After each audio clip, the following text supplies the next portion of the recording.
esófago tiene una porción cervical, una porción que está en el tórax y una porción intraabdominal, que está estrechamente ligado con esto que es la tráquea, con los bronquios, con los grandes vasos, especialmente con el callado de la aorta, y va a ingresar al abdomen por el diámetro esofágico, o sea, penetrando el diafragma, y tiene sus estrechamientos cervical, bronquial y atal. Eso es importante, ¿no? Una vez más, mire la relación del esófago con otras estructuras, por eso que un accidente a este nivel es terrible, muchas veces es fatal. Miren, el nervio recurrente laringio, cuando ustedes están haciendo una cirugía a nivel esofágica, si lesionan el nervio recurrente laringio, se va a producir la parálisis de ¿qué? De las cuerdas bucales. Y el paciente va a tener la voz bitonal. Eso es muy, muy característico. A veces cuando un tumor del esófago es muy grande a este nivel, sin que el paciente se opere, empieza a tener una voz bitonal. ¿Por qué? Por una lesión directa sobre el nervio recurrente laringio. La irrigación del esófago, miren la irrigación. Entonces la irrigación nosotros vamos a ver que es por tercios, tercio superior, tercio medio, tercio inferior. El tercio superior está fundamentalmente irrigado por ramas esofágicas de las arterias tiroideas. Eso es importante recordar. El tercio medio prácticamente son ramas directas de la aorta, ¿no? Ramas esofágicas de la aorta, y muchas veces comparten con ramas bronquiales. Y el tercio inferior, es importante destacar que la arteria gástrica izquierda o la coronaria estomágica, que rama el tronco celíaco, es lo que le va a dar la irrigación. Por lo tanto, tenemos 3 niveles de irrigación del esófago: el tercio superior, el tercio medio y el tercio inferior. ¿Correcto? Ahora, esto es lo que habíamos mencionado hace un momento. Desde el punto de vista anatómico, el esófago tiene todas las capas que conocemos en el tubo digestivo, excepto la serosa. Por lo tanto, ustedes están llevando técnica operatoria, y en técnica operatoria les van a enseñar de que una anastomosis pega bien o toma fuerza y tensión la anastomosis cuando ustedes cogen la serosa. Entonces es importante para nuestras anastomosis en el tubo digestivo de la serosa. Y en el esófago no hay serosa, o sea, no hay cómo darle esa fuerza a esa anastomosis. Por lo tanto, en este caso, ¿qué capa representaría esa fuerza para darle a la anastomosis? La capa muscular. ¿Qué capa ustedes creen? Es la mucosa. Por lo tanto, la mucosa es la estructura que tienen que recordar para las anastomosis a nivel del esófago.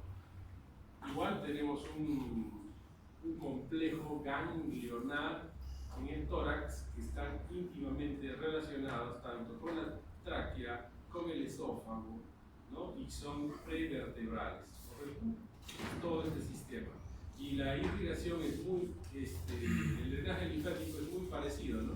En la parte central van a ser a nivel de los bronquios, en la parte superior con la tiroideas, y en la parte inferior compartiendo drenaje linfático con el estómago en la parte superior, que es ramas de la coronaria estomágica o la gástrica izquierda, muy parecido a la irrigación.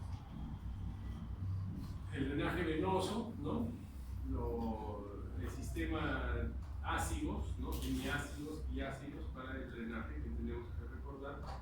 Y esto es la encrucijada que todos tenemos que recordar del esófago intraabdominal. ¿Correcto? Ahora, ¿dónde empieza el estómago? El estómago empieza en el... ¿Dónde empieza el estómago? Anatomía, chicos. En el ganglios. Y termina en el píloro. El píloro es un esfínter. ¿Anatómico y funcional o solo anatómico?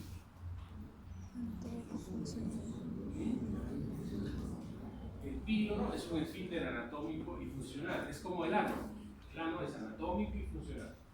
El píloro es anatómico y funcional. ¿Qué otro esfínter conoce? El esfínter de Oddi, por ejemplo, donde se hace el drenaje pancreático y biliar. Es un esfínter anatómico y funcional, es un esfínter, ¿correcto? Y el cardias es un esfínter, ¿sí o no? Sí, funciona como esfínter, pero es un esfínter solo funcional, ¿correcto? Es funcional, o sea, no es un esfínter anatómico el cardio. Por lo tanto, la unión del esófago con el estómago, el cardias, hace la función de esfínter, pero no es un esfínter anatómico, sino es un esfínter funcional, ¿correcto? ¿Qué pasa? Ustedes hacen el bolo alimenticio, pasa por el esófago, llega al estómago. ¿Y ese bolo regresa otra vez al esófago o no? En condiciones normales. No regresa. Por eso ustedes ven los niños que tienen esos esfínteres muy bien competentes, que lo que ellos comen y empiezan a dar volantines, no pasa nada. ¿Correcto? El paciente que tiene reflujo come, se echa y regresa todo. Siente que toda la comida y todo el contenido gástrico va detrás del esternón. O sea, es un ardor, ¿no? Toda la sintomatología de determinado reflujo gastroesofágico, o sea, que vamos a ver en el ¿correcto? Ahora, anatómicamente, nosotros vamos a ver que la capa circular interna y la longitudinal externa del esófago aquí se ensancha, sin llegar a ser un esfínter. Y para algunos anatomistas y gastroenterólogos lo consideran como un esfínter. Entonces, cuando ustedes escuchen hablar del esfínter esofágico inferior, significa que estas capas musculares están muy engrosadas. Entonces, el hecho de que el contenido gástrico no regrese al esófago depende del esfínter esofágico inferior, ¿no? Depende de este ángulo que lo descubrió His, por eso le llaman ángulo de His, ¿ya? Y de una porción de 2 o 3 centímetros de esófago que tiene que estar dentro del abdomen. Entonces se hace una angulación, y también de los pilares diafragmáticos que no tienen que estar muy separados. Entonces todo esto en conjunto hace de que no regrese el contenido de alimentos hacia el esófago. Esto es importante recordar la relación que tiene el estómago y el esófago, ¿no? Porque las operaciones van a este nivel. Por ejemplo, este es el esófago, este es el estómago. Aquí nosotros tenemos que recordar 3 partes. La par flácida, que es prácticamente transparente, la par condensa, que está con el grupo 1 del grupo ganglionar para estómago, y la par vascular, que está con la vena porta, el coledoco y la arteria hepática. Entonces hay 3 pares: la par vascular, la par flácida y la par condensa. El epífilo mayor, el colon y la relación siempre del estómago con el vaso, mediante los vasos cónicos. Ya miren, aquí una vez más en esta estructura anatómica ustedes van a ver que este es el esófago, y el esófago está entrando al abdomen, 2 o 3 centímetros de esófago dentro del abdomen, perforando el diafragma a nivel del hiato diafragmático, ¿correcto? El hiato diafragmático, que tiene 2 pilares, el pilar derecho y el pilar izquierdo. Y ustedes se dan cuenta, pegadito al hiato diafragmático, al pilar derecho, está, ¿cómo se llama esto? La vena cava. ¿Correcto? La vena cava. Entonces es una estructura, es una zona muy complicada, porque si ustedes no disecan bien el pilar derecho, pueden lesionar la vena cava. Lesionan la vena cava y se ponen a rezar, a llorar, imagínense, es terrible. Abren el hiato, encuentran inmediatamente van a encontrar la pleura, el pericardio. Quieren soltar más el esófago, empiezan a avanzar un poquito más arriba, ¿qué es lo que van a encontrar? Los bronquios, el callado de la aorta, y exactamente debajo de esta V, donde se une el pilar derecho y el pilar izquierdo, va a estar la aorta. Entonces es una zona muy, muy compleja, muy complicada, que hay que conocerlo bastante bien, ¿correcto? Entonces este es el esófago entrando al abdomen, pilar izquierdo, pilar derecho, ¿correcto? ¿correcto? Y detrás de esto está pegado prácticamente el callado de la obra.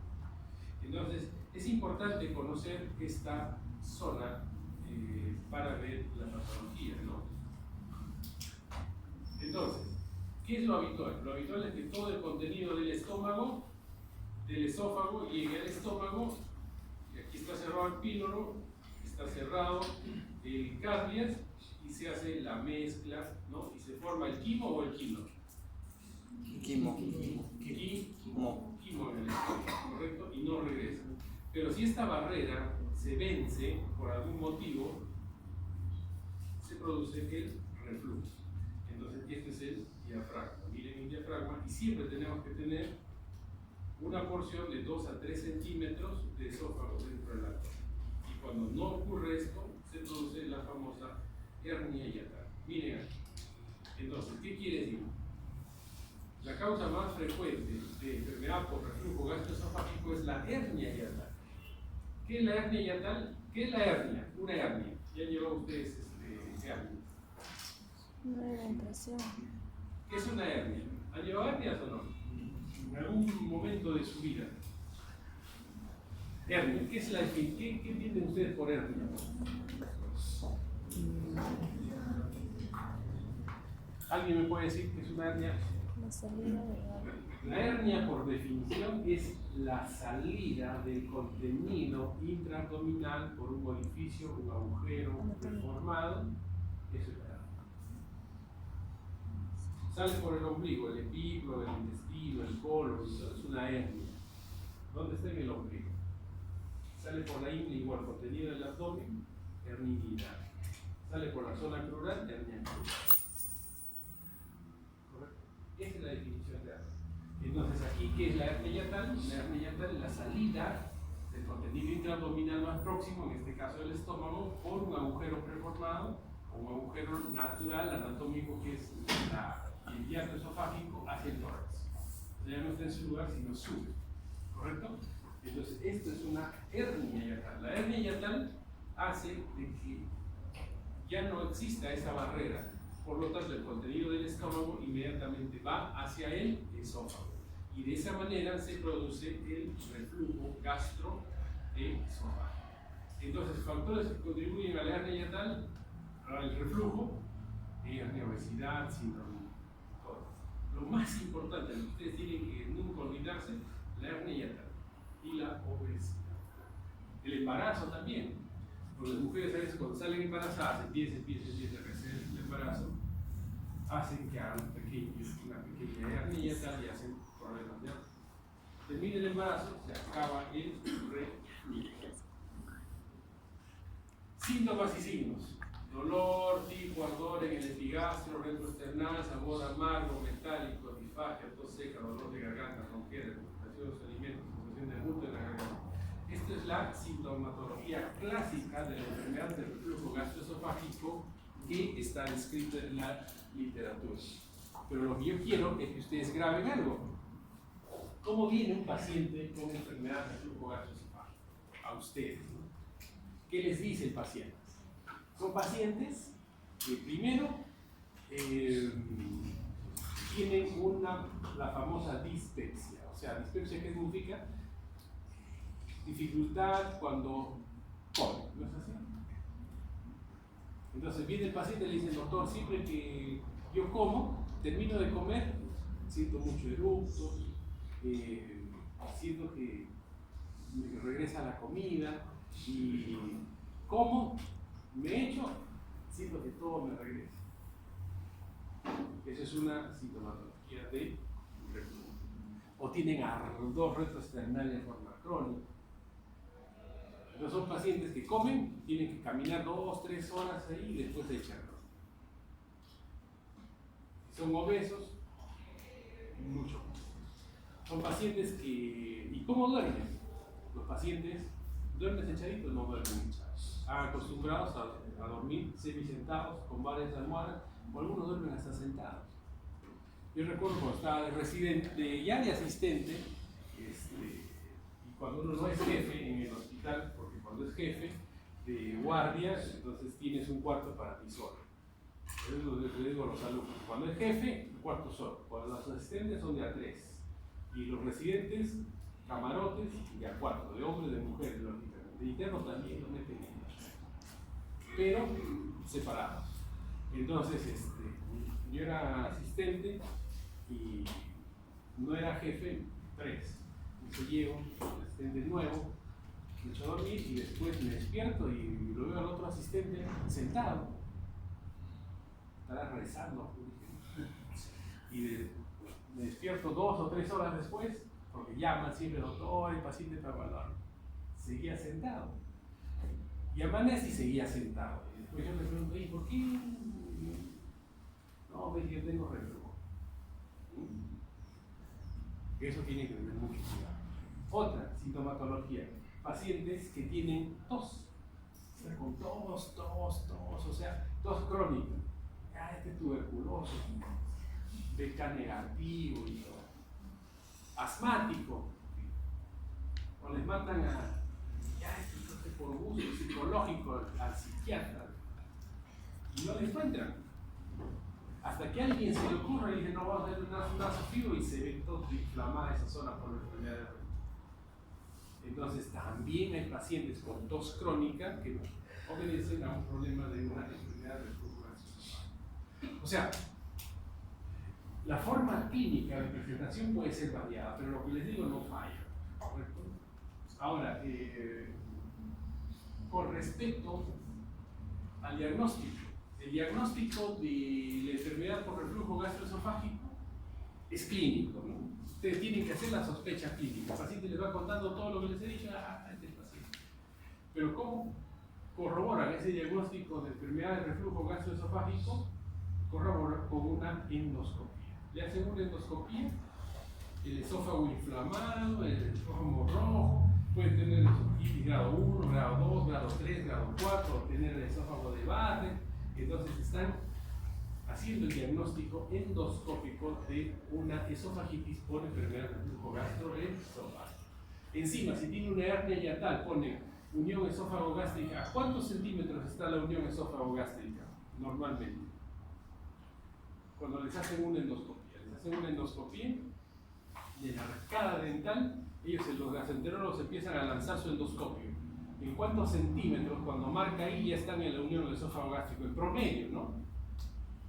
Y eso está establecido ya, o sea, no es que sea 1 metro, 2 metros, 20 centímetros. más o menos entre 38 y 40 centímetros.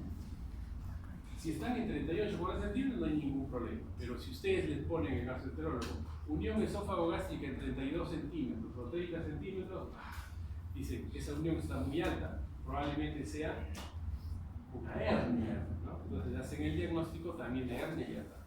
Entonces esa es la forma, la endoscopía es clave para eso, ¿correcto? Después, mi jefe, por ejemplo, en el hospital me dice, no, todos los pacientes tienen que entrar con manometría, pH-metría, y yo les digo de que hay que saber manejarlo. Lo ideal es que el paciente tenga historia, tenga endoscopía, tenga manometría, tenga pH-metría, tenga volumetría tomográfica. ¿Está bien? Es lo ideal. ¿Correcto? Es como decir, el doctor, yo quiero que este ciclo tenga 20 en todos los exámenes. Es lo ideal. Pero a veces, por múltiples factores, no se puede. ¿En qué caso sí o sí los pacientes necesitan tener estos exámenes completos? Por ejemplo, si ustedes hacen,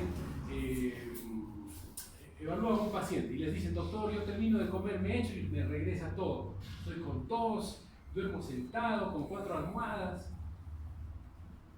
Le hacen su endoscopía, a 31 la unión esófago-gástrica, le dicen hernia hiatal, reflujo gastroesofágico.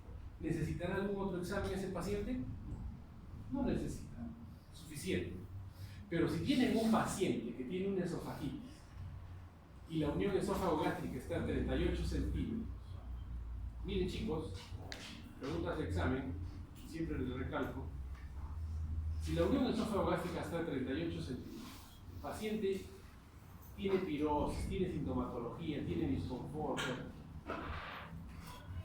¿tiene ya el diagnóstico de una hernia hiatal, sí o no?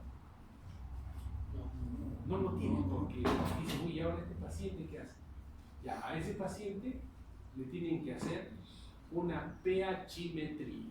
¿Qué significa la pHimetría? Le pone una sonda en el esófago, en esa zona, y va midiendo el pH en 24 horas. Y la pHimetría, medida en 24 horas, les va a decir si realmente hay contenido ácido del estómago, en el esófago, en cuánto tiempo permanente en las 24 horas, o en qué momentos se produce, y si es que ese paciente tiene una esofagitis por reflujo. Entonces, si la pHimetría es positiva, ustedes dicen, este paciente tiene enfermedad de reflujo gastroesofágico demostrado ya por la pHimetría, porque va a tener un pH ácido permanente ahí. Entonces, en ese caso, ese paciente también ya es catalogado como enfermedad de reflujo gastroesofágico. Entonces, en los casos donde hay duda en el diagnóstico, hay que hacer una pHimetría de todas maneras. Manometría, que es el otro examen. ¿En qué caso se pide la manometría? Se pide, antes se pedía mucho la manometría cuando se hacía para el tratamiento, ¿no? Decían, no, pero si le hago un Nissen, de repente el paciente va a tener una pseudoacalasia, mejor le hago solo un tupé o le hago un DOR, ¿no? Estamos hablando difícil, van a decir. Ahorita vamos a aprender eso. Entonces, cuando uno tenía que decidir si hacía una fundoplicatura 360 grados o 180 anterior o posterior, sí se pedía una manometría. Porque si a un paciente que tiene el esfínter muy hipertónico le haces una 360, decían, no, pero se va a estenosar, no va a poder comer, mejor la manometría. A ver qué dice la manometría. Pero actualmente en el mundo el tratamiento de fundoplicatura Nissen laparoscópico 360 grados, o sea, y flopping encima. Entonces hay un solo tratamiento, ya por consenso. Entonces, valorar la posibilidad de hacerle una manometría también no en todos, salvo que tenga la disyuntiva si es de reflujo o es acalasia. Entonces ahí sí tiene que entrar una manometría de todas maneras, si no, no. Y la volumetría y todo esto eso ya es alucinar un poquito más. ¿Por qué? Porque se hace una tomografía y se ve cuánto de volumen tiene el fondo gástrico para hacer la fundoplicatura, todo. Son detalles, ¿no? Pero lo más importante es lo que ustedes tienen que recordar, que un paciente clínicamente ya puede sospechar de una enfermedad por reflujo gastroesofágico. Tratamiento. El tratamiento, yo les digo ahora, ¿cuál creen ustedes que sea el tratamiento para la enfermedad de reflujo gastroesofágico? Y esto es una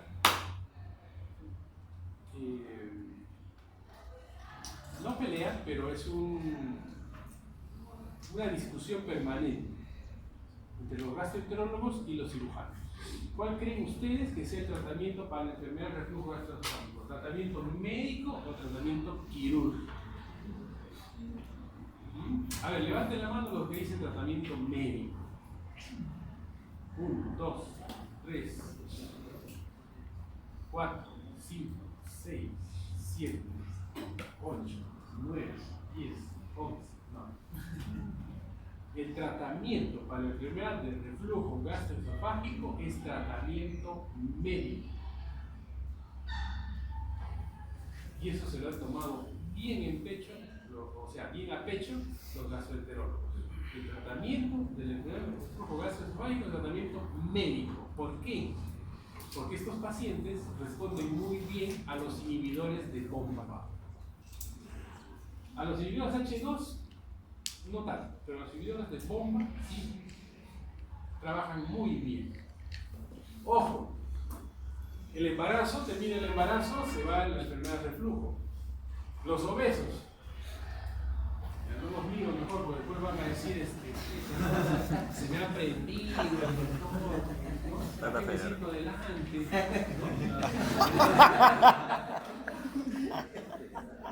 Entonces, chicos, la obesidad, bajan de peso, mejora el reflujo, ¿ya? Por ejemplo, evitar comidas con alcohol. Todo lo que les gusta su trago. ¿Quién fuma aquí en el...? ¿Cuál de mis alumnos fuma? A ver. O sea, tirarlo por la ventana.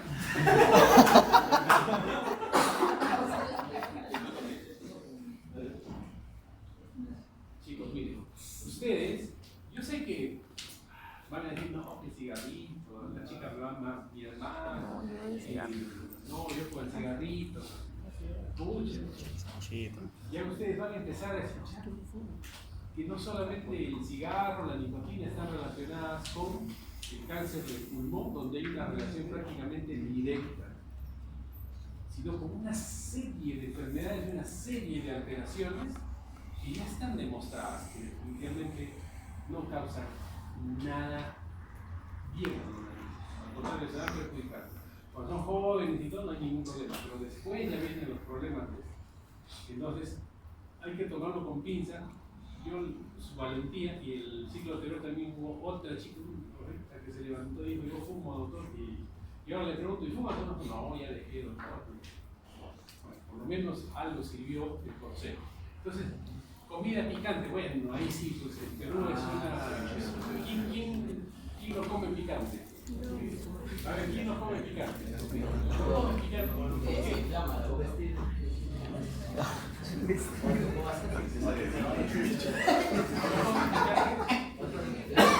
Ya, pero ¿quiénes comen picante? Todos, ¿no? La comida picante es una... O sea, ¿cómo nos conocen a nosotros en el mundo como comida? La más rica. Condimentada. Claro, Condimentada. nos conocen primero por comida rica, pero después nos dicen: no, pero esta comida rica es picante y es condimentada.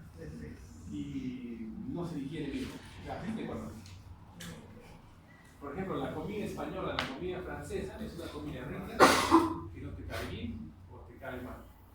Te cae muy bien, pero bastante aceite de oliva, a la plancha, muy buena la comida. Yo creo que la comida española y la francesa son comidas muy buenas.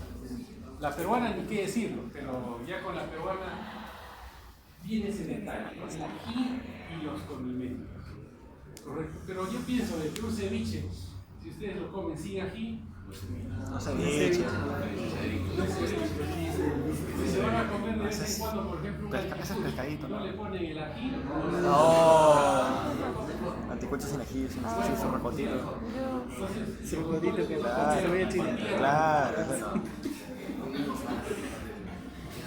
¿Qué hacen? Cafeína. Cafeína. ¿Quiénes toman café aquí? Tomo, pero. ¿Sí? Tomo, pero no muy Ya, ahí sí. Por ejemplo, ¿para qué toman café? No quiere decir que no está mal que tomen café. Al contrario, hay estudios donde dicen que el café tiene unas sustancias que ayudan muchísimo al sistema nervioso, a estar activo. Además, el sistema inmunológico. O sea, tiene muchos beneficios el café. Pero el café, algunos los ponen. Ponen eléctricos el café. Algunos dicen: no, quiero estudiar, mañana tengo examen, voy a tomar café. Y siguen tomando café para estar despiertos. Yo particularmente, no sé si muchos de ustedes, con café, sin café, me duermo donde sea. O sea, estoy cansado y... Claro, no me pasa nada con el café, ¿ya? Entonces, chicos, el café también, la menta, bueno, son medicamentos, son sustancias que cuando hay una enfermedad por reflujo gastroesofágico, ustedes tienen que recomendar como médicos. Tienen un paciente con enfermedad de reflujo gastroesofágico, le dicen: usted tiene que recibir un tratamiento médico, pero tiene que dejar todas estas cositas o restringirlas por lo menos. Eso es importante. Entonces, el tratamiento para la enfermedad de reflujo gastroesofágico es tratamiento médico. Viene el paciente, les da toda la sintomatología, le dan su omeprazol, le quitan todo lo que estamos mencionando, le dicen que bajen de peso un poquito y el paciente mejora. Le hacen su set de 2 meses con inhibidores de bomba y al cabo de 2 meses el paciente ya no tiene reflujo, no tiene nada, le quitan la medicación, nunca más tiene reflujo. Curado el paciente, la mayoría. Pero si este paciente deja el inhibidor de bomba y otra vez empieza con toda la sintomatología, tiene chance de dar otro set 2 meses más con esto. estás tranquilo, le quitan el inhibidor de bomba y otra vez el paciente empieza con sintomatología. Ese paciente es quirúrgico. ¿Me dejo entender? Ese paciente es quirúrgico. El paciente que se curó con el tratamiento médico lo necesita. Pero el paciente que después que se suspende el tratamiento con inhibidores de bomba regresa con el periodo de reflujo, ese paciente es quirúrgico. ¿Correcto? Cirugía. ¿Es la primera vez que se suspende el tratamiento o la segunda vez que se suspende el tratamiento? Claro, lo normal es que sea después de la segunda. Pero algunos es después de la segunda, después de la tercera, después de la cuarta, después de la quinta. O sea, postergan bastante. Y el gastroenterólogo es experto en eso. Dice, no, es que es médico, le doy. En 2 meses le quito, otra vez, no, le doy. Y no sueltan al paciente, el gastroenterólogo. ¿Por qué lo sueltan? Porque después ya no va a la consulta. Porque lo operan al paciente, el paciente sano, ya no tiene por qué tomar inhibidores de bomba, no tiene nada del paciente. ¿Correcto? Ahora, no es porque yo les diga, chicos, esto es una cirugía de lo máximo, pero yo les aseguro de que en el Perú que operen bien esta enfermedad de reflujo gastroesofágico, cirujanos pueden ser 4 o 5, no más. Vesícula, todos los, ¿cuántos cirujanos tenemos? 7.000, 8.000 cirujanos, todos operan vesícula. Apéndice, todos. Biopsia, todos. Uña, todos. ¿Entienden? Pero ya patologías así, de este tipo, son pocos. Y que operen bien. Que operen 10, 15, 20 ya. Pero bien, no deben pasar los dedos de la palma de la mano. ¿Ya? Por eso es que tienen que ustedes, si en algún momento quieren ser cirujanos, quieren hacer algo, y van a hacer todo. ¿Correcto? Por eso, lo que ustedes quieran hacer y tengan que hacer, tienen que ser los mejores. Eso es nuestro compromiso con ustedes. ¿Ya? Entonces, miren chicos, enfermedad de reflujo gastroesofágico, tratamiento quirúrgico. ¿Qué dicen los libros? Esofagitis grado 3, grado 4. Reflujo rebelde al tratamiento. Aquí se refiere. Dar tratamiento, vuelve. Dar tratamiento, vuelve. Es como los rebeldes, ¿no? ¿Sí o no? Lo golpean otra vez. Lo golpean otra vez. Lo golpean otra vez. Sí, ven un tiempo. Ya, menores de 50 a 55 años con tratamiento de por vida. Si es un paciente, por ejemplo, es relativo, ¿no? Porque incluso hoy día en la mañana me estaba buscando un jefe de servicio en el hospital, me dice, mi tío tiene 95 años, ha sido cirujano, tiene reflujo, opéralo. O sea, ¿qué hacen ustedes? Según la norma o la recomendación. No. Pero quiere operarse. Yo lo opero. Yo lo opero para darle calidad de vida, para que ustedes, es bien relativo. Pero los que sí llegan, por ejemplo, uno de ustedes que tienen 15 o 18 años, ¿no? Con reflujo, ¿qué le digo? No lo voy a operar. Tiene toda una vida, tiene 50, 70 años más, con reflujo no se pase. Tiene que estar operadito para que esté 100% activo. Porque si no le invitan a comer y está, puedo comer solo esta cosa. Y aquí no puedo ir, soy delicado, Del Callao. Del Callao ¿Qué significa reflujo progresivo? Ya no noten bastilleros, compañeros chicos, los expulso. Reflujo progresivo, ¿qué significa? Que cada vez es más fuerte. ¿Ya? Y cuando pasan los años, el reflujo se hace más intenso. ¿Por qué? Porque los tejidos se van haciendo más laxos, se va soltando. Entonces, el niño, por ejemplo, que va a tener reflujo el chiquito, ¿no? Come, no corras todavía, ya está dando la vuelta, agarran, lo ponen de cabeza y no le reflujo. ¿Entiendes? Biochimetría, sintomatología típica desde el punto de vista respiratorio que habíamos visto. Entonces, esos pacientes tienen una indicación quirúrgica. Entonces, este es el tratamiento. Chicos, ¿por qué? Vamos a ver en Barrett en un momento por qué un paciente debe operarse de la enfermedad de reflujo gastroesofágico. Porque esta es una enfermedad progresiva, crónica y progresiva. Empieza así, empieza así, empieza así, empieza así y puede terminar en un cáncer. ¿Correcto? Eso tiene que tener en cuenta.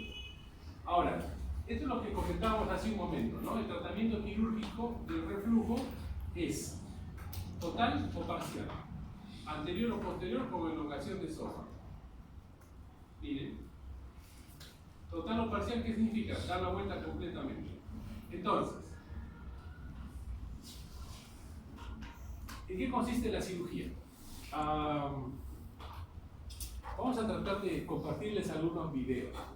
El tiempo no nos alcanza mucho para poder hacer para ver videos y todo esto, pero por ejemplo, los que están conmigo en el hospital, si es que llegan temprano el día viernes, vamos a entrar a una cirugía de reflujo gastroesofágico, una hernia hiatal, una hernia hiatal inmensa, y a veces ni van a llegar temprano, no van a perderse la cirugía de repente, pero si tienen bastante interés, el viernes voy a operar a un paciente de este tipo, para que vean completo. Varios de sus compañeros de los grupos anteriores sí han visto, porque en el hospital yo trabajo en el servicio de esófago, entonces tenemos prácticamente a veces 2 pacientes por semana de este tipo, o 1 por semana, o sea, es una patología que venimos manejándolo regularmente. Entonces, el tratamiento es sencillo. Si ustedes dicen es una hernia hiatal, la hernia hiatal, ¿por qué se produce? Porque el pilar está separado, ¿no es así? Pilar derecho, pilar izquierdo separados. Entonces, tienes que disecar eso para qué? Para cerrar el pilar. Eso es un tiempo. El otro es, el esófago que está metido en el tórax tienes que jalarlo, o sea, bajarlo y tenerlo intraabdominal. Y para evitar que se suba, es cierra el pilar y hacerle una funda, una chalina dentro del esófago y el esófago no se va a poder meter al tórax. Entonces, esa es la cirugía, por eso se llama fundoplicatura. Es importante hacerle una funda al esófago del intraabdominal para evitar que vuelva al tórax. Entonces, si esa funda es completa, se llama fundoplicatura Nissen. Si es incompleta, es parcial. Si es toda completa, es total. ¿Ya? Anterior o posterior, esta es una posterior, por ejemplo, hay funda parcial anterior, ¿no? Con elongación de esófago se puede cortar un pedazo de fondo y se hace una elongación de esófago. Bueno, eso es un detalle técnico que vamos a ir a ver. Por ejemplo, tipos de fundoplicatura. Miren, esta es la fundoplicatura Nissen. ¿Qué significa Nissen? Dar la vuelta completamente al esófago. Agarras el fondo gástrico y le das la vuelta completamente al esófago. Fundoplicatura Nissen. El tupé es la fundoplicatura parcial pero posterior, 180 grados, no le das la vuelta completa. Y la fundoplicatura anterior, también parcial, 180 grados, es el tórax. Entonces hay 3 tipos de funda. 3 tipos de funda. La Nissen, que da la vuelta completa al esófago, ¿ya? El tupé, que es posterior y no da la vuelta completa, 180 grados. Y el DOR, que es anterior y no da la vuelta completa. ¿Correcto? Pero ojo, en el mundo, tupé ya no, DOR ya no. ¿Correcto? ¿Hacían antes? Sí, hacían antes. Pero actualmente el DOR y el tupé ya no se hacen. O sea, las parciales no se hacen, se hacen totales. O sea, se hace Nissen. Si les pregunto y alguien me responde tupé en el examen, ¿qué hacemos? Le damos un plato con ají a los que no comen. ¿Está bien? Entonces, miren, el Nissen. El primer Nissen que se describe en la literatura es el Nissen abierto, cirugía abierta. La cirugía abierta era terrible. Y ahora esto de la cirugía abierta. La cirugía abierta y la cirugía laparoscópica. Ustedes van a escuchar mucho a sus profesores que les van a decir: chicos, vamos a empezar a hacer una cosa. Si no empezamos a hacer ejercicios, vamos a empezar a mover a los que están durmiendo de atrás hacia adelante y así. ¿Está bien? Para que estén activos. Porque trato de... Yo también estoy cansado como ustedes. ¿Sí? O quieren tomar ahí unos litros, se relajan. O quieren como los chiquitos. En cirugía abierta. Pero esto sirvió de base para que actualmente se hagan estos 2 tipos de cirugía. El Nissen Rossetti y el Nissen Floppy. ¿Cuál es la diferencia entre el Rossetti y el Floppy? El Nissen Rossetti no se sueltan los vasos cortos. no se sueltan los vasos cortos. Inicialmente nosotros habíamos visto en la parte anatómica, el fondo del estómago está prácticamente pegado al vaso con los vasos cortos. Si tú no sueltas esos vasos cortos y con el fondo que queda le haces una funda aplicatura, esa funda aplicatura se llama Rossetti, sin soltar vasos cortos, que no es lo ideal. Lo ideal es soltar los vasos cortos para que ese fondo dé la vuelta tranquilo alrededor del esófago. Entonces, ¿cuál es el tratamiento actual para la enfermedad por reflujo gastroesofágico? Es una fundoplicatura laparoscópica tipo Nissen-Flopping. Ese es el tratamiento. Que se puede hacer Rossetti, se puede hacer. Yo cuando empecé aquí en el Perú a ver este tipo de cirugía con el cirujano que es mi maestro, el doctor Salinas, él hacía flopping. Hacía Rossetti, ¿ya? Sin soltar vasos cortos. Mi paciente no les miente, quedaba como 3 o 4 meses tomando agüita nada más. Ya imagínense, ya desaparecía el paciente si era flaco, ¿no? Y el gordito bajaba de peso como tienen idea, porque no podía comer más. O sea, mucha disfagia cuando se hace un Nissen-Rossetti. Los pacientes que van muy bien son los pacientes tipo Nissen-Flopping. Entonces, ¿cuál es el tratamiento ideal para la enfermedad por reflujo gastroesofágico? Fundoplicatura laparoscópico tipo Nissen-Flopping. Y el Nissen-Flopping, ¿en qué se diferencia con el Rossetti? Y que en el flopping se sueltan los vasos cortos. Esófago de Barr. ¿Sí? ¿Le he dejado entender en enfermedad de reflujo? ¿Sí o no? Esófago de Barr. ¿Por qué es importante? ¿Y por qué ponen esófago de Barr? El doctor, qué pesado, pone esófago de Barr. Échenle la culpa al doctor Guamán, porque todo esto está desde el doctor Guamán. No decían esófago de Barr, se agarra con el esófago de Barr. Quiero que me enseñe el doctor que dijo. Barr esofágica, quiero que me enseñe. Acalasia, quiero que me enseñe. No, esófago de Barr. Es importante el esófago de Barr. Pero quiero, como todo en la vida, ustedes cuando quieran aprender algo, quiero que, deben saber cuál es el origen, ¿no? O sea, ¿por qué? El por qué. ¿Correcto? ¿Qué es lo que pasa? Y avanzamos luego. ¿Qué tipo de epitelio tiene el esófago? Poliestratificado plano, no Epitelio queratinizado. poliestratificado plano, no queratinizado. La piel, epitelio poliestratificado plano, queratinizado. ¿Correcto? El estómago. Epitelio cilíndrico simple. Cilíndrico. ¿Correcto? El intestino. Está cilíndrico con Sí. chapa sería el silo, microbiocines. ¿Sí o no? Microbiocines. Estos son epitelios completamente diferentes que están adaptados a situaciones diferentes. ¿Por qué ustedes, por ejemplo, cuando no tienen ninguna herida, cuánto tiempo debe pasar para que ustedes suturen a un paciente? Máximo. Si un paciente viene y dice, doctor, ayer me he hecho un corte, no se preocupe, lo coso. ¿Sí o no? ¿Verdadero o falso? ¿Cuánto tiempo máximo tiene que pasar para que ustedes puedan cerrar una herida? ¿Saben o no saben? Cirugía, chicos, cirugía. No voy a perder la oportunidad para enseñarles algo más. 5 horas. Algunos dicen 6, algunos dicen 4. 5 horas. ¿Correcto? ¿Qué es lo que pasa? La piel hace una barrera de protección entre el medio ambiente y todos los organismos que están en el medio ambiente, o los microorganismos, y el organismo suyo. O sea, que en el medio ambiente ustedes no se dan cuenta, pero hay pseudomonas, hay más aún se han venido de cuidados intensivos, hay clamidia, hay estafilococo aureus, Escherichia coli, hay de todo.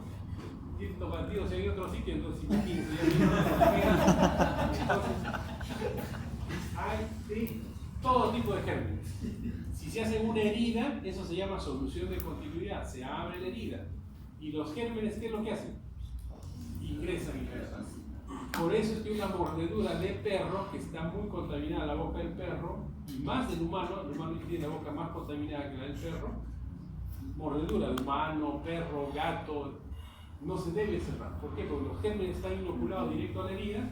Ustedes cierran la herida, hacen un absceso, una infección y se puede complicar la cosa. Esa es la razón por la cual no se cierra una herida después de 5 o 6 horas, porque ya fue colonizada. O tienen que limpiarlo bien. Salvo que sea la cara, la mano, que está muy irrigado, entonces tiene sus excepciones también. Pueden cerrarlos, ¿correcto? Igualito.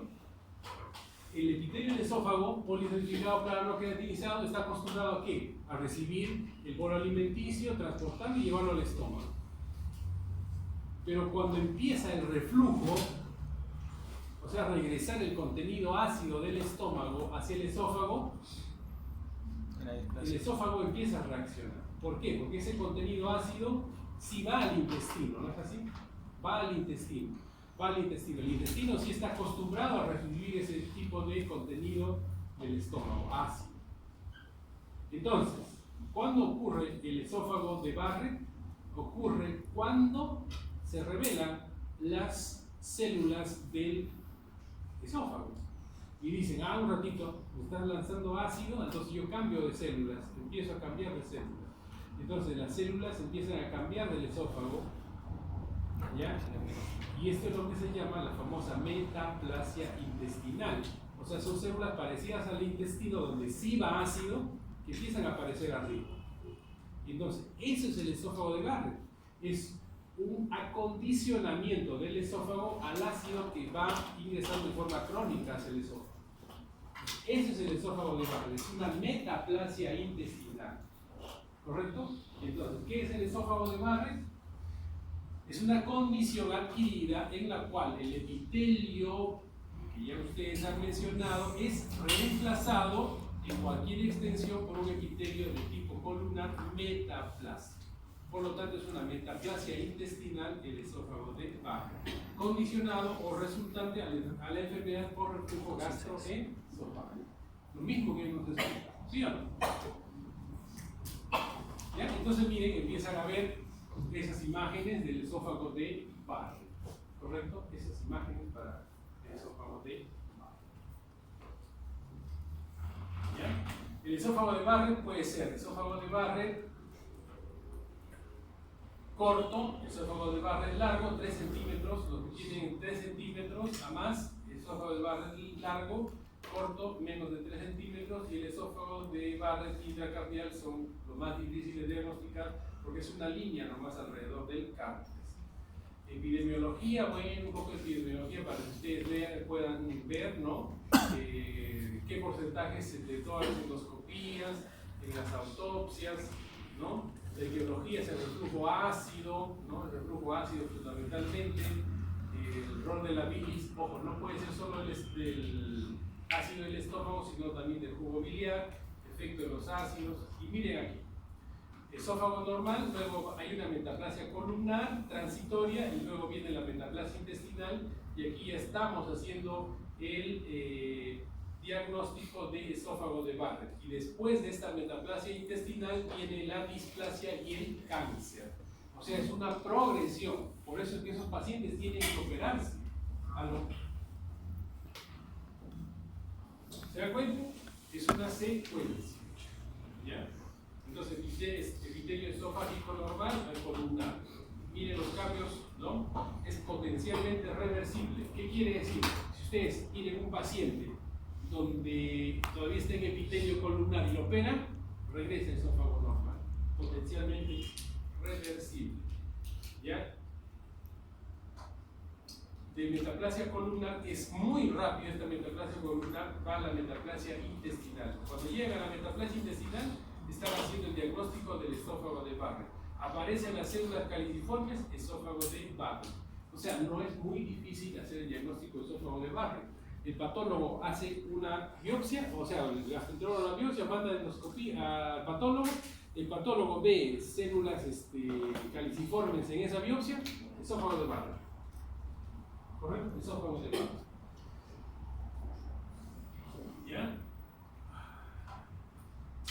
De la metaplasia intestinal pasa a una displasia y luego al cáncer de esófago. ¿Ya? Biopsia en 4 cuadrantes. Y aquí hay displasia, la displasia es de bajo grado y la displasia puede ser de alto grado. Quiero que me vayan reteniendo algunos conceptos. Esófago normal, esófago de Barrett. ¿Ya? El esófago de Barrett es una metaplasia intestinal. Luego del esófago de Barrett, ¿qué viene? Displasia y cáncer. Displasia. Fuerte. Displasia. Y la displasia de dos tipos. Leve y... ¿Leve, moderada y severa o no? Leve y severa, nada más, leve y severa. Esa es la displasia. La metaplasia es cuando aparecen las células caliciformes, entonces se cambió. Se parecen ya a las células del intestino para recibir ácido. Eso es una adecuación del esófago. Ese es el esófago de Barrett. Pero cuando aparece la displasia ya tienen que ponerle mucha atención. ¿Por qué? Porque la displasia ya son células alteradas morfológicamente. Y la displasia, si es leve, todavía una esperanza. Pero si la displasia es severa, ya se considera como cáncer y sí. O sea, la displasia severa y el adenocarcinoma ya están de la mano. Entonces, ustedes, ¿hasta qué punto a un paciente pueden ofrecerle una cirugía antirreflujo? Hasta la displasia leve. Displasia leve para abajo, una aplicatura NICE laparoscópico tipo floppy. Displasia severa a cáncer, ¿qué le ofrecen? Esofagectomía, sacarle el esófago. Tienen que sacarle el esófago, tienen que ofrecerle algo. En el ínterin, entre el Barrett y la displasia leve, los gastroenterólogos salen como artistas. Dicen, no, yo le pongo argonplasma, yo le hago biopsia de la mucosa, le hago seguimiento cada año, le hago otras cosas. Pero para ustedes, ¿qué es lo estandarizado? De displasia severa para abajo, tratamiento antirreflujo. Y de displasia severa para arriba, esofagectomía. Doctor, pero yo he escuchado de que los gastros hacen esto y hacen lo otro. Puede ser, son alternativas. Presentan sus estadísticas, sus casuísticas de tratamiento, resultados y todo, pero es mucho riesgo. Porque hay muchos pacientes que vienen con esófago de Barrett que regresan de 2 o 3 o 4 o 5 años con cáncer. Eso tienen que tener mucho cuidado. ¿Ya? Displasia de alto grado, ¿no? Y lo tienen que tratar como un cáncer de esófago. Hay muchas diapositivas de displasia para que se entretengan un poco antes del examen. ¿Ya? Entonces, el tratamiento quirúrgico, el esófago de Barrett, furoplicatura, bordía laparoscópica y todo eso, ¿no? Aquí hay un cuadrito que quiero que recuerden. ¿Qué pasa si ustedes operan a un paciente con un esófago de Barrett? Y el esófago de Barrett se entiende como una metaplasia intestinal. ¿Qué pasa si operan a un paciente ya con Barrett? 74% no cambia. Esta es una estadística americana. O sea, quiere decir que se quedan con Barrett.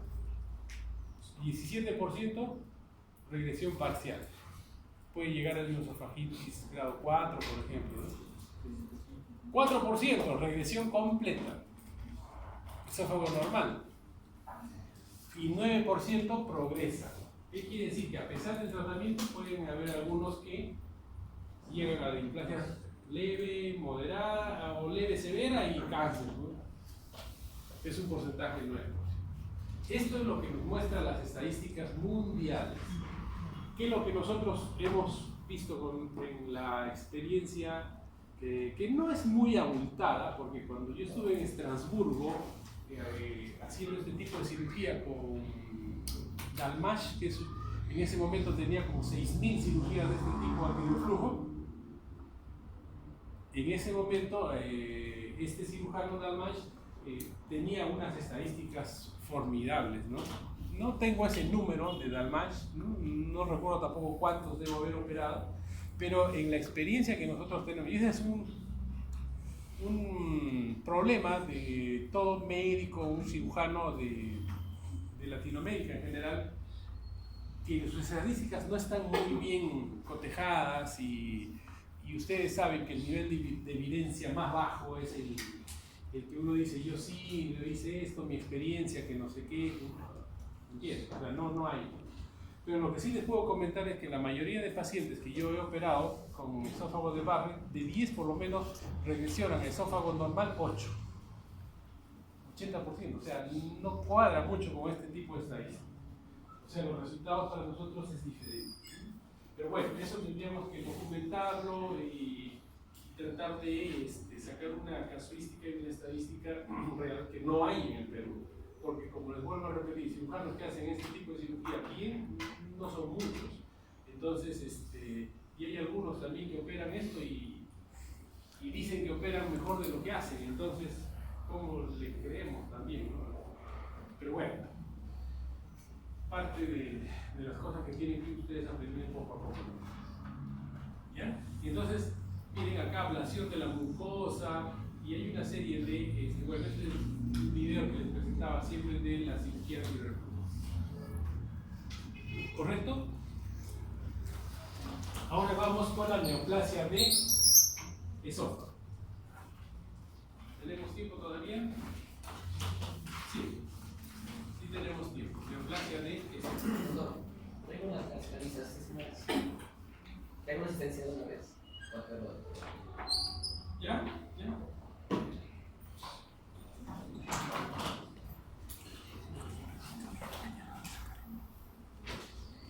Neoplasia de esófago.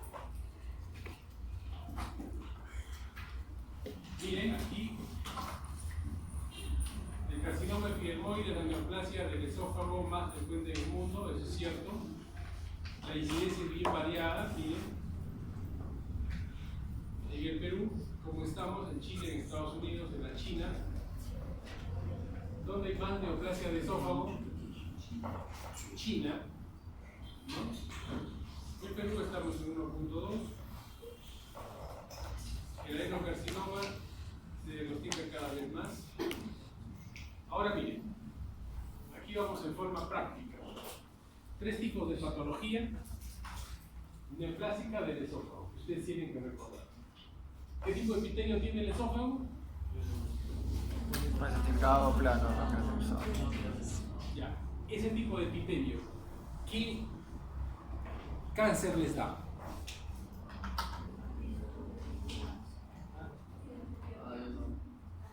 Epidermoide. Es como la piel. ¿Qué tipo de epitelio tienen y qué cáncer les da en la piel? Epidermoide, que es lo más frecuente. Es un epidermoide.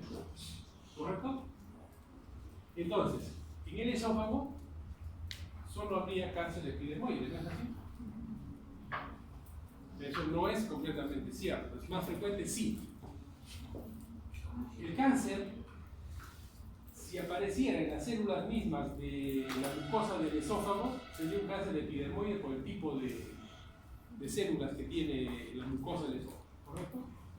Pero el cáncer que viene de una enfermedad de reflujo gastroesofágico, esófago de Barrett, ¿es un tipo epidermoide, sí o no? No. No, porque tiene células caliciformes, por lo tanto es un adenocarcinoma. Entonces, en el esófago podemos tener cáncer epidermoide o podemos tener el adenocarcinoma, ¿correcto? O puede ser que tengan un linfoma también en el esófago. El gastroenterólogo le hace la endoscopía al paciente, ve unas lesiones en el esófago y dice, cáncer de esófago. Le toma la biopsia y el patólogo revisa la biopsia y dice linfoma de esófago. O sea, puede haber 3 patologías y con 3 tratamientos diferentes, ¿no es así? ¿Cuál es el tratamiento para el linfoma de esófago? O para el linfoma en general. Tratamiento para el linfoma. Quimioterapia. ¿Correcto? Entonces, si el paciente le hace una endoscopía, encuentra una lesión, biopsia y sale linfoma, quimioterapia. Y con la quimioterapia ese paciente se cura. Si le hacen la biopsia y sale un adenocarcinoma, generalmente está en la unión esófago-gástrica, cerca al el tercio inferior del esófago, el tratamiento es quirúrgico. Todos los adenocarcinomas tienen que operarse. Y si le sale un epidermoide, ¿cuál es el tratamiento para el epidermoide?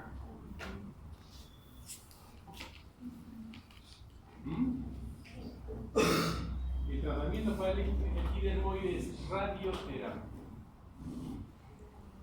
Entonces, miren, tienen 3 cánceres en el esófago, o sea, 3 posibilidades y 3 tratamientos diferentes. Si le sale un epidermoide, es radioterapia. Si le sale un linfoma, es quimioterapia. Y si le sale un adenocarcinoma, es quirúrgico. Que le pueden dar radio, quimio, todo, que ya son maquillajes, entre comillas, o seguridad, ¿no? Pero el tratamiento es de esa. ¿Correcto? Ya, vamos a estirar los pies un ratito, vamos a tomar lista, por favor. Dependiendo del diagnóstico es el tratamiento, ¿no es así? Ustedes se van dando cuenta de que la patología del esófago puede tener tratamiento múltiple. Miren todos los tratamientos, ¿no? Un paciente que tiene una candidiasis esofágica, por ejemplo, inmunosuprimido, o puede ser no solo por inmunosupresión, tratamiento prolongado con antibióticos, ¿no? Candidiasis esofágica, tratamiento médico, ¿correcto? Un paciente que tiene una calasia tiene que hacer una cardiomiotomía de Heller por vía laparoscópica, otro tipo de tratamiento diferente. Un paciente que tiene síndrome de Mallory-Weiss, por ejemplo, por vómitos, otro tipo de tratamiento. Tiene una perforación esofágica, otro tipo de tratamiento. El paciente tiene varices esofágicas, otro tipo de tratamiento, ligadura. Tiene la cantidad de tratamiento. Tiene enfermedad por reflujo gastroesofágico, hernia tal, fundoplicatura, dice laparoscópico tipo floppy, ¿correcto? El paciente tiene un cáncer de esófago, ya, es un linfoma. ¿Qué tratamiento? Quimioterapia. Tiene una epidermoide de esófago, radioterapia. Tiene un adenocarcinoma, quirúrgico. O sea, miren la variedad de tratamientos que tiene, ¿no? Depende de la patología. Tiene una divertículo de Senker, diverticulectomía. Tiene un divertículo epifrénico, diverticulectomía. O sea, hay diferentes modalidades de tratamiento y es rica la patología del esófago. Así no parezca, ¿no? Ya, bueno, un poco de estadísticas, factores de riesgo, ¿no? Ya, del cáncer de esófago. Siempre hay la relación del esófago de Barrett con el cáncer de esófago, especialmente el cáncer que está en la unión esófago-gástrico. Por eso, miren chicos, eso es lo que habíamos visto hace un momento. Estas son las imágenes para que se pueda ilustrar un poco mejor con respecto a la cirugía de reflujo. Este es lo normal, esófago, el ángulo de His, y esto es lo normal. Pero cuando hay una hernia yatal se pierde eso, ¿no? Fundoplicatura Nissen significa que con el fondo le dan una vuelta al esófago y lo atrapan ahí, ¿no? Entonces, fundoplicatura Nissen es una funda con el fondo del estómago 360 grados. El DOR es 180 pero anterior y el tupé es 180 pero posterior. El fondo pasa por detrás y el fondo por delante.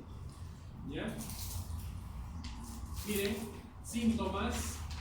El cuadro clínico es importante ver, ¿no? Disfagia, el 74%, baja ponderado, disfagia, reflujo gastroesofágico. Tos, ahogamientos, puede indicar una fístula traqueosofágica, ronquera, afonía, con el compromiso negro recurrente de laringe, dolencia, baja de peso, pacientes asintomáticos o síntomas inespecíficos del tubo digestivo sometidos a una pancreatoscopia, o sea, por arriba, por abajo. Van a decirme, doctor, mucho floro, vamos a lo más concreto. Uno, lo que tienen que saber ustedes que el paciente que tiene enfermedad por reflujo gastroesofágico en algún momento puede ser un cáncer. Eso es lo que tienen que tener bastante en cuenta. Por lo tanto, la recomendación es que esos pacientes se operen. Dos, cuando los síntomas de una enfermedad esofágica es inicial, como muchos cánceres, pasa asintomático. O sea, el paciente no tiene ninguna molestia. Y a veces es un hallazgo endoscópico, o a veces no se dan cuenta y sigue. Cuando ya ocurre toda esta sintomatología, disfagia en el 74%, baja ponderal, odinofagia, hay una fístula traqueoesofágica. Cuando ocurre eso, ¿qué pasará? Está el cáncer avanzado. Es un cáncer avanzado. Y a nuestro servicio nos llegan muchas veces los pacientes ya con cáncer avanzado, donde las opciones de poder darle un tratamiento curativo al paciente es muy poco. Ya, o sea, es baja la posibilidad. Pero de todas maneras tenemos que saber eso, ¿no?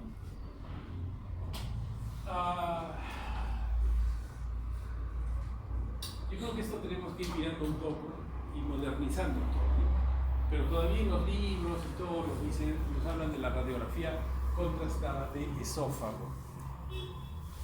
¿Cuál es el diagnóstico? Antes a los pacientes tenían, cuando no estaba muy de moda, no muy popularizado, ¿cuál sería la palabra? No muy difundido, o no muy, no se hacía tanto como un screening, la radiografía contrastada ayudaba muchísimo. ¿Por qué? Miren, antes para que se haga una endoscopía, ¿cuántos endoscopios había en el Perú? En los hospitales, ya un médico que tenga mucha solvencia económica o ¿no? Un gastroenterólogo, ya esos top, arriba de Estados Unidos, se cobraba su endoscopio, venía y hacía una endoscopia. Le decía, doctor, al paciente, le voy a hacer una endoscopia, ¿cuánto te cuesta? 5.000 soles la endoscopia. El paciente buscaban todos los bolsillos. Correcto. Préstamo, ¿quién le quiere prestar? No, antes no devuelve. Entonces era un procedimiento muy poderoso, o sea, caro, no era muy difundido. Entonces en ese momento actuaba muy bien esto de la radiografía contrastada de esófago, estómago, duodeno, pero era muy complicado, era una placa de rayos X, y le daban un trago de bario y veían la parte del esófago, y si encontraban el famoso signo de la mordida, decían que ese paciente podía tener un tumor en el esófago. Entonces, así se hacían los diagnósticos, ¿no? Y si ustedes le hacían la radiografía contrastada y veían que el esófago se dibujaba bonito y no tenía ningún problema, al paciente no le hacían nada. Bien. De 100 pacientes con esa sintomatología, uno de repente salía por ahí con una cosita ya. Actualmente, la endoscopía le hacen a todo el mundo. ¿Correcto? Llega ya con la idea, no tiene que buscar nada. ¿Cuánto cuesta la endoscopía? 200 soles, 300 soles, solidaridad, 100 soles la endoscopía, ¿no? Ya es un procedimiento no barato, pero de todas maneras que ya está bastante universalizado, es la palabra correcta. ¿Correcto? Entonces actualmente el diagnóstico fundamentalmente de estos problemas esofágicos se hace por endoscopía. Entonces el diagnóstico se hace por endoscopía del cáncer de esófago. Endoscopía más biopsia, ¿correcto? Entonces la radiografía contrastada demuestra la estenosis, ulceración, ¿no? La endoscopía identifica la lesión y toma muestra dando el diagnóstico anatomopatológico.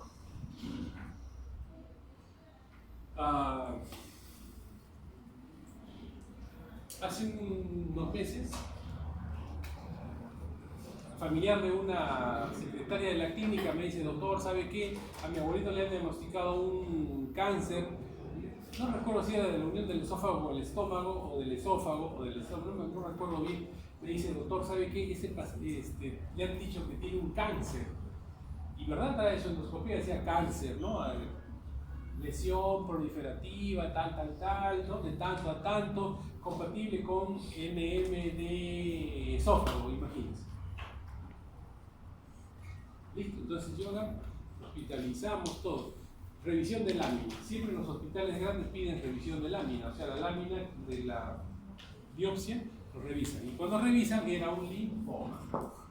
Ya al paciente se le había dicho que se iba a hacer una esofagectomía, una cirugía radical y todo. Y ahora ir y decirle, señor, ¿sabe qué? Mire, solamente es un linfoma. Le vamos a dar tratamiento médico. A veces el paciente dice, uy, ahora ya no tengo más opción, ya no pueden operarlo. Pero realmente el diagnóstico de ese paciente fue un linfoma, que con quimioterapia el paciente se cura. ¿Correcto? Se cura el linfoma actualmente. Entonces la endoscopía es importante porque no solamente les va a describir la lesión, sino les va a tomar la biopsia y con la biopsia ya tienen el diagnóstico definido. Una vez que tengan el diagnóstico tienen que hacer una tomografía con doble contraste para hacerle el estadiaje, porque el tumor se evalúa con tomografía que es el T y el N también se ve con una tomografía, ¿correcto? El TNN, ¿no? Para ver la metástasis. Entonces siempre ustedes tienen que ver eso. Ahora, nosotros tenemos actualmente la ayuda de la ultrasonografía endoscópica, que es el examen de elección para ver el T y el N. ¿Qué significa ultrasonografía endoscópica? Un endoscopio que tiene un ecógrafo, parte inferior, se pegan al tumor y van a ver con la ultrasonografía endoscópica el grado de penetración del tumor, si está en la mucosa, submucosa, si avanzan los órganos adyacentes, si hay ganglios alrededor, o sea, ya podemos avanzar más. ¿Cuántos lugares en el Perú tienen ultrasonografía endoscópica? Yo calculo unos 5, ¿no? 3 clínicas o 3 hospitales y 2 clínicas puede ser que tengan este examen. Por eso tenemos que aprender bien endoscopía y tomografía para hacer el diagnóstico, ¿correcto? Y tener en cuenta de la ultrasonografía endoscópica. Por ejemplo, esta es la última clasificación para hacer el estadiaje del cáncer de esófago. Siempre para el estadiaje tenemos que tener en consideración el famoso TNM, ¿correcto? ¿Qué significa T? Tumor. ¿Ven? Displasia de alto grado ya se considera el cáncer in situ. T1, invasión de la lámina muscular mucosae.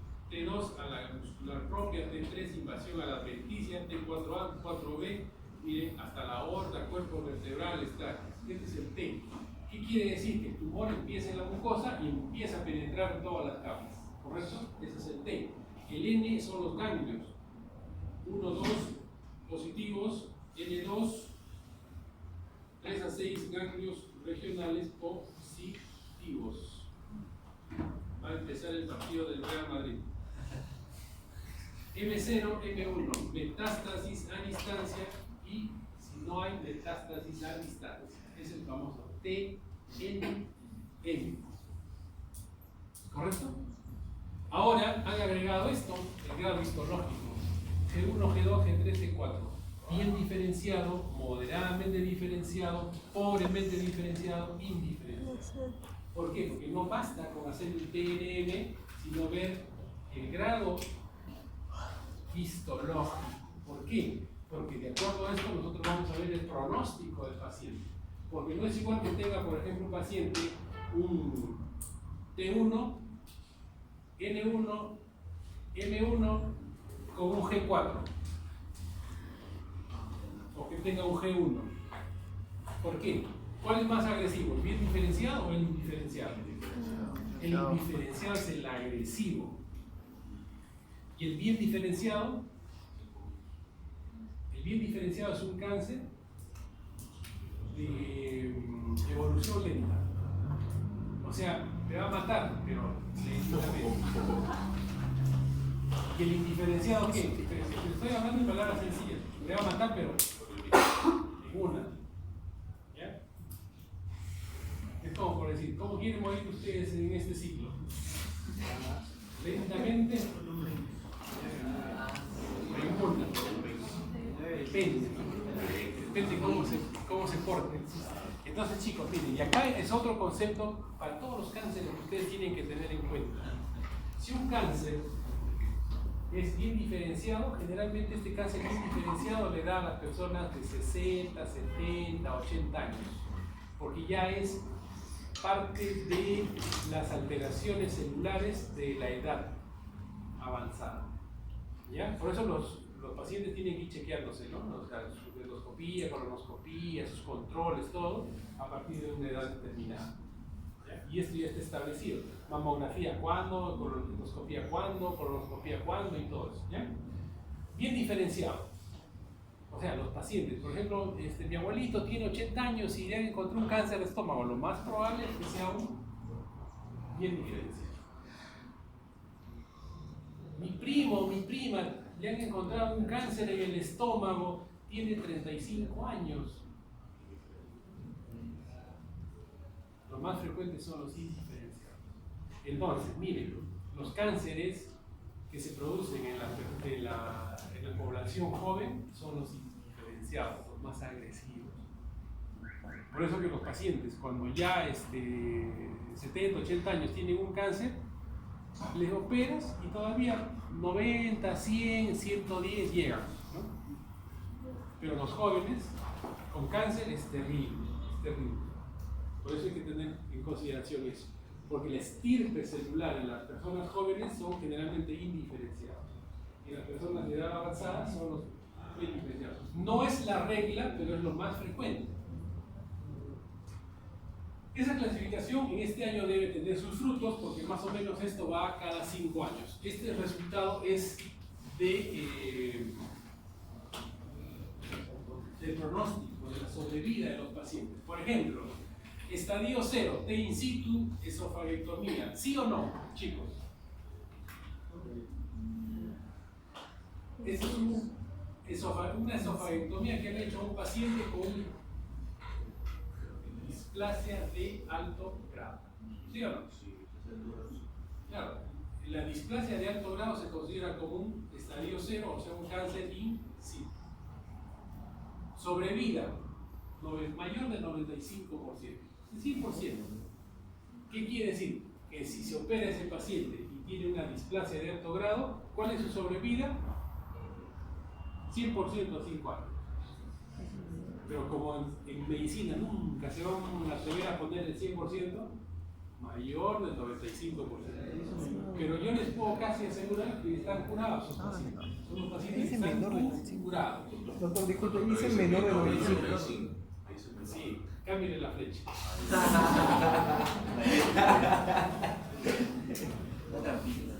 Cámbiale la flecha, de veras, cámbiale la flecha.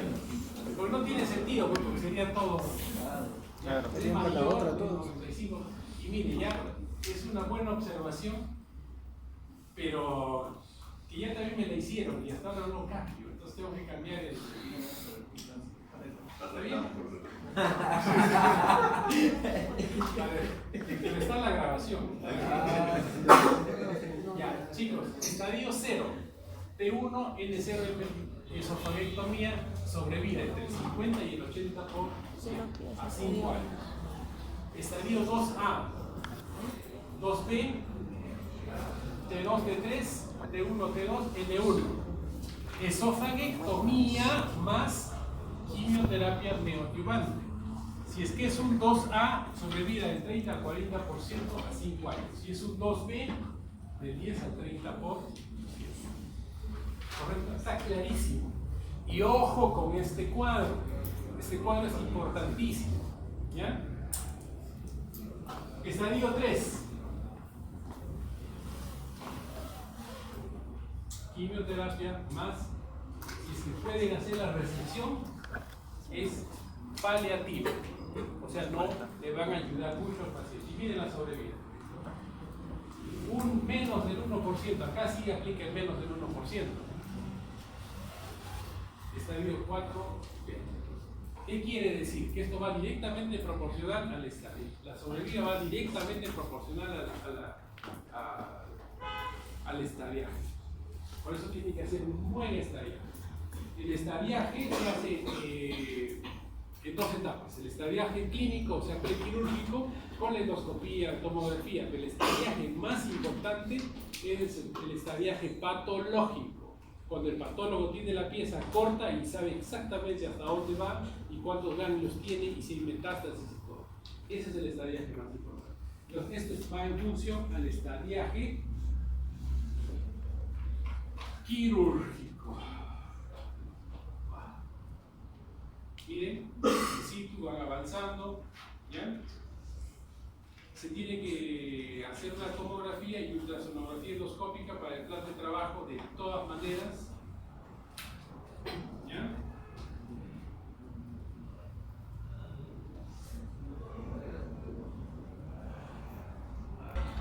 Esta es una clasificación de SIGWA, ¿no? Para ver los cánceres que están en la unión esófago-gástrica.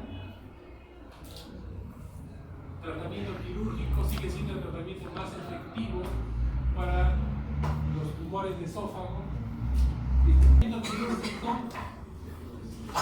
¿ya? Para que lean un poquito, mire la cantidad de procedimientos quirúrgicos que hay. ¿Ya?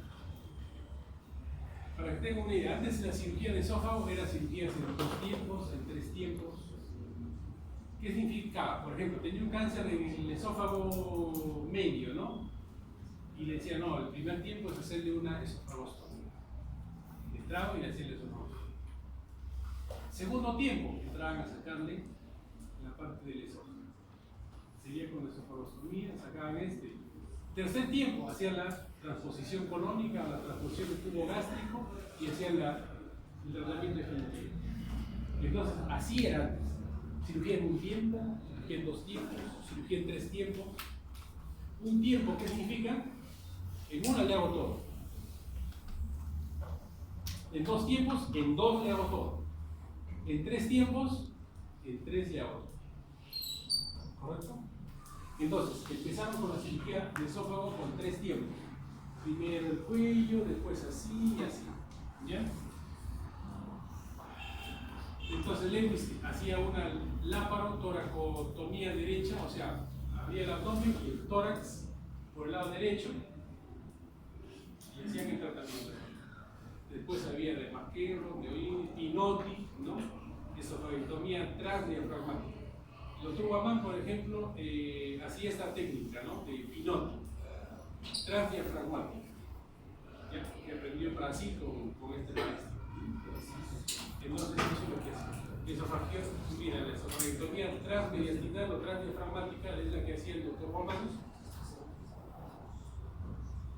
Incisión mediana suprainfraumbilical, incisión en el cuello, ¿no?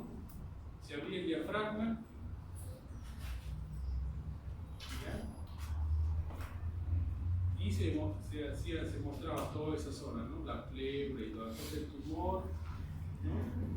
Por el cuello se hacía la incisión del cuello, la incisión por la parte por el mediastino, por eso se llama transmediastinal.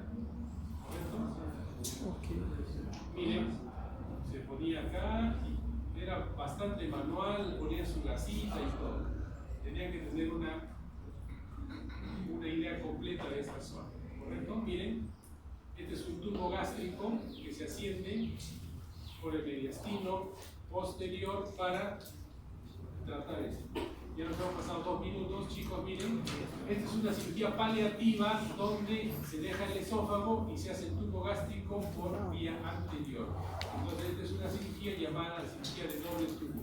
Complicaciones postquirúrgicas, lesiones pleurales y bueno. Es un video que se va a quedar con ustedes, ¿no? Actualmente lo que se hace en el mundo es esofagectomía toracoscópico y laparoscópico, que es lo ideal, en un solo tiempo.